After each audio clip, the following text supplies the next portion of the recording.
Electoral bond കേസിൽ supreme കോടതിയുടെ ചരിത്രപ്രധാനമായ വിധിയെക്കുറിച്ച് എന്തെങ്കിലും ഒന്ന് പറയണം എന്ന് വിചാരിച്ചിട്ട് 2 ദിവസമായി. ഈ വിധി വന്നു, അത് പൂർണ്ണമായിട്ട് വായിച്ചു. ജസ്റ്റിസ് ധനഞ്ജയ് ചന്ദ്രചൂഡ് എഴുതിയ ഭൂരിപക്ഷ വിധി അതിനോട് യോജിച്ചുകൊണ്ട് പ്രത്യേകമായ കാരണങ്ങൾ നൽകിക്കൊണ്ട് ജസ്റ്റിസ് സഞ്ജീവ് ഖന്ന എഴുതിയ കൺകറിംഗ് ജഡ്ജ്മെൻറ്റും വായിച്ചു. അവർ വളരെ മനോഹരമായിട്ട് ഈ വിഷയം നിർദ്ധാരണം ചെയ്യുകയും കൃത്യമായിട്ടുള്ള തീരുമാനത്തിൽ എത്തുകയും ചെയ്തു എന്ന് തന്നെയാണ് എൻ്റെ അഭിപ്രായം. നിയമപരമായും ഭരണഘടനാപരമായും ഈ വിധി ശരിയാണ്. ഒറ്റ കേൾവിയിൽ ഇത് നമ്മുടെ ജനാധിപത്യ സംവിധാനത്തെ ശക്തിപ്പെടുത്തുന്നതായിട്ട് തോന്നും. ആ രീതിയിലുള്ള ഒരുപാട് അഭിനന്ദനങ്ങൾ, അനുമോദനങ്ങളൊക്കെ സുപ്രീം കോടതിക്ക് മീതെ കുമിഞ്ഞുകൂടുകയും ചെയ്തിട്ടുണ്ട്. ഈ ഇലക്ട്രൽ ബോണ്ട് എന്ന് പറഞ്ഞാൽ നിയമവിധേയമായ രീതിയിൽ രാഷ്ട്രീയ പാർട്ടികൾക്ക് കൈക്കൂലി കൊടുക്കാനുണ്ടാക്കിയ ഒരു സംവിധാനമാണ്. ഞാൻ കൈക്കൂലി എന്നുള്ള വാക്ക് മനഃപൂർവ്വം ഉപയോഗിക്കുന്നതാണ്. രാഷ്ട്രീയ പാർട്ടികൾക്ക് അവിഹിതമായിട്ട് കൊടുക്കുന്ന പണത്തിന് കൈക്കൂലി എന്നാണ് കൃത്യമായിട്ടുള്ള വാക്ക്. അപ്പോൾ നിയമവിരുദ്ധമായിട്ടുള്ള കൊടുക്കലല്ല, നിയമവിധേയമായി പണം കൊടുക്കും. ആര് കൊടുക്കുന്നു? എനിക്ക് വേണമെങ്കിൽ കൊടുക്കാം, നിങ്ങൾക്ക് വേണമെങ്കിൽ കൊടുക്കാം. പക്ഷേ നമ്മളാരും കൊടുക്കുകയില്ല, കൊടുക്കേണ്ട ആവശ്യമില്ല, കൊടുക്കേണ്ട കാര്യവുമില്ല. നമ്മൾ കൊടുക്കുന്ന സംഖ്യ താരതമ്യേന ചെറിയ സംഖ്യ ആയിരിക്കുന്നത്. കാരണം നമ്മൾ വീട്ടിലെ ചിലവ് കഴിയണമല്ലോ, അത് കഴിഞ്ഞ് ബാക്കിയുള്ളതല്ലേ കൊടുക്കാൻ പറ്റും. വലിയ കോർപ്പറേറ്റുകൾ അല്ലെങ്കിൽ കുത്തകകൾ, ഇങ്ങനെയുള്ള ആളുകൾ വിവിധ രാഷ്ട്രീയ പാർട്ടികൾക്ക് നിയമവിധേയമായി കൈക്കൂലി കൊടുക്കാൻ വേണ്ടി ഉണ്ടാക്കിയ ഒരു സംവിധാനത്തിനാണ് ഇലക്ട്രൽ ബോണ്ട് എന്ന് പറയുന്നത്. ഈ ബോണ്ട് നിശ്ചിത സമയത്ത് സ്റ്റേറ്റ് ബാങ്ക് ഓഫ് ഇന്ത്യയിൽ നമുക്ക് വാങ്ങിക്കാം. താല്പര്യമുള്ള രാഷ്ട്രീയ പാർട്ടി ഏതും ആയിക്കോട്ടെ, ആ പാർട്ടി കൊണ്ട് കൊടുക്കാം. അത് CPM കൊടുക്കാം, CPI കൊടുക്കാം, RSPക്ക് കൊടുക്കാം, ASPക്ക് കൊടുക്കാം, ആർക്കൊക്കെ കൊടുക്കാം. പക്ഷേ രാജ്യം ഭരിക്കുന്ന പാർട്ടി BJP ആയതുകൊണ്ടും ബഹുഭൂരിപക്ഷ സംസ്ഥാനങ്ങളിലും ഭരിക്കുന്നത് BJP ആയതുകൊണ്ടും കൂടുതൽ വ്യവസായികളും കൂടുതൽ മൂലധന ശക്തികളും പണം ആർക്ക് കൊടുക്കും? BJP കൊടുക്കും. അങ്ങനെ 2017 മുതൽ 2022 വരെയുള്ള സമയത്ത് BJP ഇനത്തിൽ സമാഹരിച്ചത് ഏതാണ്ട് 6500 കോടിയിൽ പരം രൂപയാണ്. 6500 കോടി.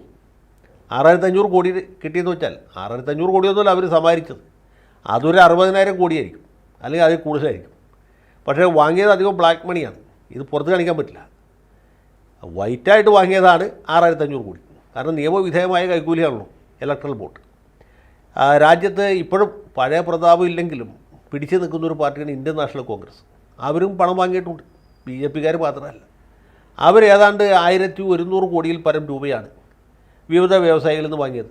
വ്യവസായികൾ രാജ്യം നന്നാൻ വേണ്ടിയിട്ടല്ല ഈ പൈസ കൊടുക്കുന്നത്, അവർ കൊടുക്കുന്നത് അവരുടെ കാര്യം നടക്കാൻ വേണ്ടിയിട്ടാണ്. അപ്പോൾ പാർട്ടി ഫണ്ടിലേക്ക് വെള്ളപ്പണമായിട്ട്, വൈറ്റ് മണിയായിട്ട് 1100 കോടി രൂപ കോൺഗ്രസ് സമാഹരിച്ചു. അവർക്ക് 2, 3, 4 സംസ്ഥാനങ്ങളിലെ ഭരണം ഉണ്ടായിരുന്നു, ഇപ്പോഴും അത്രയേ ഉള്ളൂ. അതുപോലെ ഒരു സംസ്ഥാനത്ത് മാത്രമുള്ളതും ഒരു സംസ്ഥാനത്ത് ഭരണത്തിലിരിക്കുന്നതുമായ പാർട്ടിയാണ് തൃണമൂൽ കോൺഗ്രസ്. അവരും 1000 കോടിയിലധികം രൂപ കൈപ്പറ്റി. സത്യം പറഞ്ഞാൽ തൃണമൂൽ കോൺഗ്രസ്സുകാർ മേടിച്ച് വെച്ച് നോക്കുമ്പോൾ BJPക്കാർ വളരെ കുറവേ മേടിച്ചിട്ടുള്ളൂ. കാരണം രാജ്യത്ത് ഭരണമുണ്ട്, നിരവധി സംസ്ഥാനങ്ങളിൽ ഭരണമുണ്ട്, ഒറ്റയ്ക്ക് ഭരിക്കുന്നുണ്ട്, കൂട്ടായിട്ട് ഭരിക്കുന്നുണ്ട്. ഇതൊക്കെ ഉണ്ടായിട്ടും BJPക്ക് 6500 കോടിയെ പിരിക്കാൻ പറ്റുള്ളൂ. ഇത് കേവലം ഒരു സംസ്ഥാനത്ത് ഭരിക്കുന്ന യാതൊരു അഴിമതി ഇതുവരെ മനസ്സാ വാചാ കർമ്മണ ചെയ്തിട്ടില്ല എന്ന് നമ്മളെ ബോധ്യപ്പെടുത്താൻ ശ്രമിക്കുന്ന കുമാരി മമതാ ബാനർജിയുടെ പാർട്ടി 1100 കോടി തികച്ചില്ല, അതിൽ അല്പം താഴെ 1093 കോടിയോ മറ്റോ വാങ്ങിയിട്ടുണ്ട്. ഇന്ത്യൻ നാഷണൽ കോൺഗ്രസിൻ്റെ തൊട്ട് പുറകെ തൃണമൂൽ കോൺഗ്രസ് ഉണ്ട്, അതിൻ്റെ പുറകെ നമ്മുടെ ബിജു ജനതാദൾ ഉണ്ട്, അതിൻ്റെ പുറകെ DMK ഉണ്ട്, YSR കോൺഗ്രസ് ഉണ്ട്, തെലുങ്ക് ദേശമുണ്ട്, NCP ഉണ്ട്, എല്ലാ പാർട്ടികളും ഉണ്ട്. വാങ്ങിക്കാത്ത ഈ CPMകാരും CPIക്കാരും മാത്രമേ ഉള്ളൂ. കാരണം അവരിതിനെ താത്വികമായിട്ട് എതിർക്കുന്നു എന്നുള്ളതുകൊണ്ടാണ്. അപ്പോൾ ഈ പാർട്ടികളൊക്കെ പണം വാങ്ങിയിട്ടുണ്ട്. രാജ്യം ഭരിക്കുന്ന പാർട്ടി BJP കൊണ്ട് അവർക്ക് കൂടുതൽ കിട്ടി എന്ന് മാത്രമേ ഉള്ളൂ.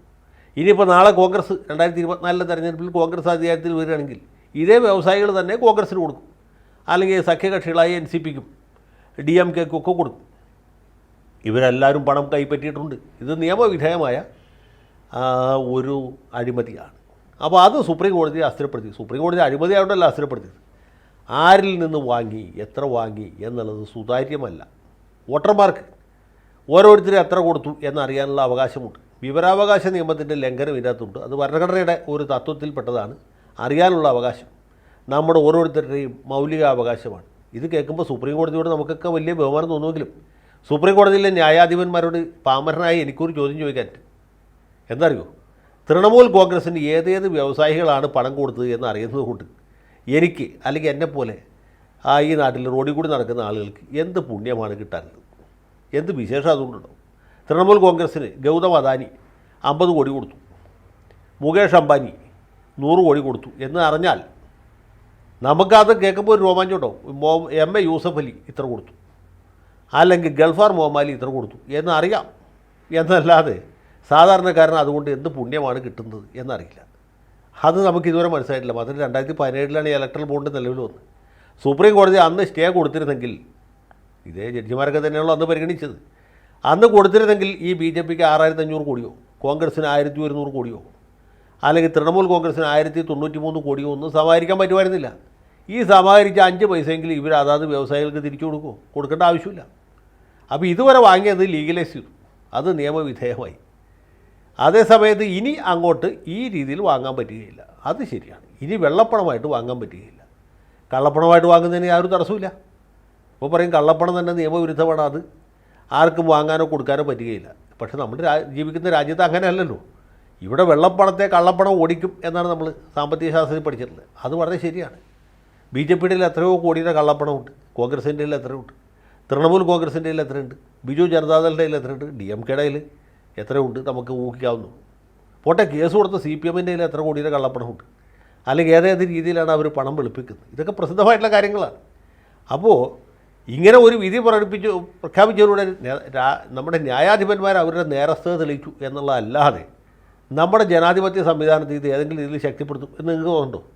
ഇനി ഇത് തന്നെ ഇനി വരാൻ പോകുന്ന സർക്കാർ 2024 വരുന്നത് കോൺഗ്രസ് ആയിക്കോട്ടെ, അല്ല BJP ആയിക്കോട്ടെ, തൃണമൂൽ കോൺഗ്രസ് ആയിക്കോട്ടെ, അല്ലെങ്കിൽ സഖാവ് റഹീമിൻ്റെ നേതൃത്വത്തിൽ CPM നയിക്കുന്ന മന്ത്രിസഭ ആയിക്കോട്ടെ, ഇവരാരെങ്കിലും വ്യവസായികളുടെ അടുത്ത് ഇനി ആരും കൈക്കൂലി വാങ്ങിക്കാൻ പാടില്ല, കോർപ്പറേറ്റുകൾ സംഭാവന കൊടുക്കാൻ പാടില്ല എന്ന് പറഞ്ഞ് നിയമം ഉണ്ടാക്കുമോ?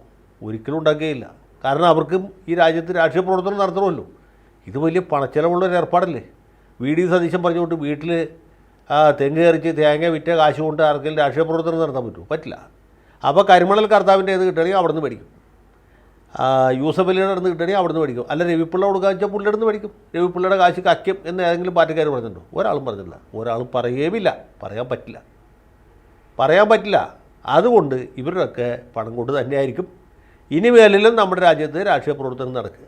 ഇവിടെ സംഭവിച്ചത് വെള്ളപ്പണമായിട്ട് കൈക്കൂലി വാങ്ങിക്കുന്ന വിദ്യ അരുൺ ജെയ്റ്റ്ലി തുടങ്ങി വെച്ചതാണ്. അത് ശരിയല്ല എന്ന് സുപ്രീം കോടതി പറഞ്ഞു. അപ്പോൾ സുപ്രീം കോടതിയുടെ വിധി കൊണ്ട് എന്ത് സംഭവിച്ചു?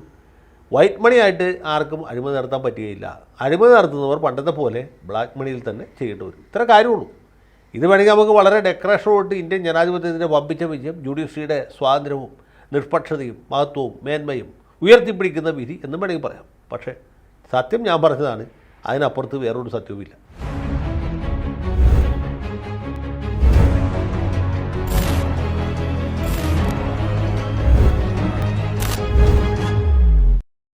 കൂടുതൽ വാർത്തകളും വിശേഷങ്ങളും നിങ്ങളിലേക്ക് എത്താൻ ABC മലയാളം സബ്സ്ക്രൈബ് ചെയ്യുക, ബെൽ ബട്ടണും അമർത്തുക.